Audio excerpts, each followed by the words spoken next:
वृंदावन के बांके बिहारी मंदिर को लेकर के एक ऐतिहासिक फैसला लिया गया है। मंदिर की प्राचीन धार्मिक परंपराओं को संरक्षित रखते हुए अब श्रद्धालुओं की सुविधा और प्रबंधन का जिम्मा एक नए ट्रस्ट को सौंपा जाएगा, जिसको लेकर के राज्यपाल की तरफ से एक अध्यादेश जारी किया गया है, जिसमें स्पष्ट है कि मंदिर में पूजा पद्धति, अनुष्ठान, त्योहार और रीतियों में किसी भी प्रकार का सरकारी हस्तक्षेप नहीं किया जाएगा।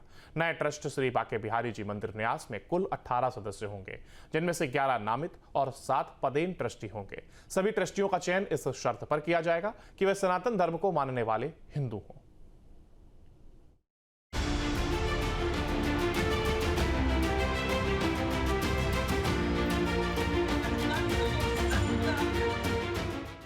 वृंदावन के श्री बांके बिहारी मंदिर को लेकर एक ऐतिहासिक फैसला किया गया है।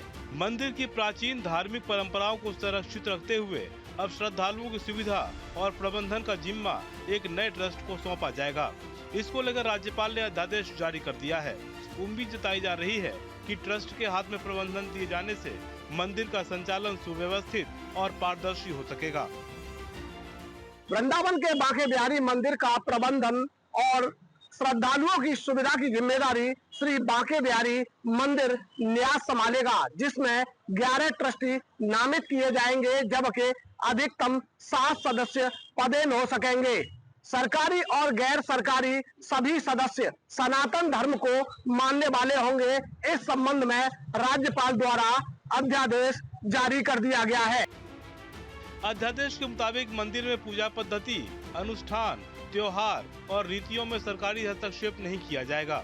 धार्मिक परंपराओं में भी कोई हस्तक्षेप नहीं होगा। ट्रस्ट का मकसद व्यवस्थागत सुधार और श्रद्धालुओं के अनुभव को बेहतर बनाने का होगा। वृंदावन की कितनी बड़ी महिमा है, फिर हमारे बांके बिहारी का तो नाम है वृंदावन से ही प्रसिद्ध। उनको दर्शन के लिए आने वाले वंचित हो जाते हैं। थोड़ी परेशानी तो भी आती है, समय को देखते कुछ परिवर्तन बदलाव होते ही है, इसलिए आज को समय को देखते हुए इसकी आवश्यकता है। कॉरिडोर का जो हमने निर्णय दिया उसको मान्य करते हैं। नए ट्रस्ट का नाम श्री बांके बिहारी मंदिर न्यास होगा, जिसमें कुल 18 सदस्य होंगे। 11 सदस्य नामित जबकि 7 पदेन ट्रस्टी होंगे। सनातन धर्म को मानने वाले हिंदू ही ट्रस्टी होंगे। नामित सदस्यों में वैष्णव परंपराओं, अन्य संप्रदायों से जुड़े संत महंत, शिक्षाविद, उद्यमी और गोस्वामी परंपरा के प्रतिनिधि शामिल होंगे। नामित ट्रस्टियों का कार्यकाल 3 साल का होगा। कोई भी अधिकतम 2 बार ही इस पद पर रह सकेंगे। 7 पदेन ट्रस्टियों में मथुरा के डीएम, एसएसपी, नगर आयुक्त, ब्रज तीर्थ विकास परिषद के सीईओ समेत प्रशासनिक अधिकारी शामिल होंगे। वृंदावन में अब विशाल कॉरिडोर बनने जा रहा है। बांके बिहारी मंदिर के आसपास में जितने भी दुकानें हैं, छोटे छोटे गेस्ट हाउस हैं, उन सबको हटा करके एक विशाल भवन बनेगा, जिसमें आने वाले यात्रियों के लिए बैठने की सुविधा होगी। ब्रिजवासी भी वहाँ आराम से बैठ सकते हैं और सुलभ शौचालय वगैरह का निर्माण होगा।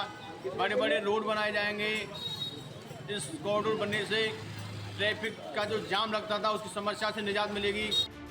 ट्रस्ट का मुख्य मकसद श्रद्धालुओं को विश्व स्तरीय सुविधाएं और बेहतर अनुभव प्रदान करना है, जिसके लिए ट्रस्ट मंदिर में दर्शन व्यवस्था, पुजारियों की नियुक्ति, वेतन व्यवस्था, आगंतुकों की सुरक्षा और मंदिर प्रबंधन को आधुनिक और विश्व स्तरीय सुविधाओं से लैस करने का काम करेगी। 2022 में श्री कृष्ण जन्माष्टमी के अवसर पर बांके बिहारी मंदिर में भगदड़ हुई थी, जिसमें 2 लोगों की मौत और कई लोग घायल हुए थे, जिसके बाद यूपी सरकार ने फैसला लिया था कि भीड़ को नियंत्रण करने के लिए यहां कॉरिडोर की आवश्यकता है। प्रशासन द्वारा तमाम ऐसी व्यवस्थाएं की गई, लेकिन सारी व्यवस्थाएं फेल नजर आई। ट्रस्ट एक स्वतंत्र और स्वायत्त संस्था होगी। केवल बड़ी संपत्तियों की बिक्री या हस्तांतरण के मामलों में उसे राज्य सरकार से अनुमति लेनी होगी। वित्तीय पारदर्शिता सुनिश्चित करने के लिए राज्य सरकार को ट्रस्ट की लेखा पुस्तकों की स्वतंत्र ऑडिट का भी अधिकार होगा। सरकार के फैसले से एक तरफ जहां वृंदावन धाम में व्यवस्था बेहतर होने की उम्मीद जगी है, तो वहीं मंदिर में अब तक मुख्य जिम्मेदारी निभाने वाले सेवायत कुछ आशंकित भी हैं। सेवायतों में अभी नाराजगी दिखाई दे रही है। सेवायतों का क्या कहना है कि उनकी जो बातें हैं उसको उसमें ध्यान में नहीं रखा गया है।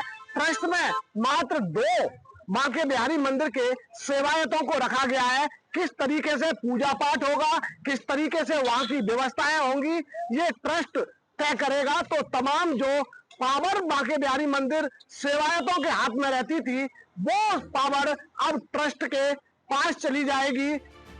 इस पूरे अध्यादेश का सार यही है कि सरकार श्रद्धा और आस्था से जुड़ी परंपराओं में हस्तक्षेप किए बिना व्यवस्थागत सुधार लाना चाहती है। ट्रस्ट के गठन से मंदिर की धार्मिक गरिमा बनी रहेगी, वहीं आधुनिकता के साथ तीर्थ अनुभव भी बेहतर होगा। अब लोगों को उम्मीद है कि जब इसका ट्रस्ट बना दिया जाएगा, यहाँ पर कॉरिडोर का निर्माण होगा, तो जो अव्यवस्था है वो व्यवस्थाएं सही हो जाएंगी, जिससे श्रद्धालु सुगमता से मंदिर आकर दर्शन कर पाएंगे। फिलहाल ब्रजवासियों में उत्साह नजर आ रहा है, लेकिन सेवायतों में नाराजगी दिखाई दे रही है। नाराजी सारस्वत, न्यूज स्टेट, मथुरा। जहाँ भक्ति है हर शब्द में, कथाओं में छुपे हैं दिव्य रहस्य और ज्योतिष देता है जीवन को दिशा। धर्म से जुड़ी हर बातों को जानने के लिए हमारे चैनल स्तुति को सब्सक्राइब करें।